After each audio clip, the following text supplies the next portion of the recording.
Hello friends, તો વરસાદનો બીજો રાઉન્ડ શરૂ થઈ ચૂક્યો છે અને વારંવાર જો વરસાદમાં પલળવાનું થતું હોય તો આ દૂધ એના માટે સૌથી ઉત્તમ છે. ગોલ્ડન મિલ્ક તો બનાવવું ખૂબ જ સરળ છે, ઘરની સામગ્રીમાંથી જ બની જાય છે. તો તજ લેવાના છે, એમાં મરી લેવાના છે. મેં મરીનો ભૂકો લીધો છે 1 થી 1.5 ચમચી જેટલો. એમાં થોડી ખાંડ નાખી અને એને મિક્સરમાં ક્રશ કરી લેવાનું છે. હવે આ મિશ્રણને એક ચાળણીમાં લઈ તેમાં 2 મોટી ચમચી સૂંઠ, 1.5 ચમચી જેટલા ગંઠોડા, 1 મોટી ચમચી ઇલાયચી અને 1 ચમચી હળદર લેવાની છે.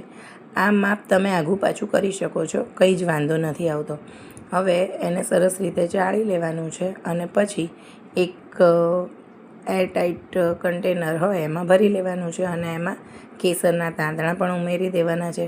હવે જ્યારે તમારે આ દૂધ બનાવવું હોય ત્યારે તમે એક તપેલીમાં દૂધ લો, દૂધને થોડું ઉકળવા દો, તેમાં 1 ચમચી જેટલી ખાંડ નાખો. ગોળ પણ વાપરી શકો છો, પણ મેં ખાંડ લીધી છે.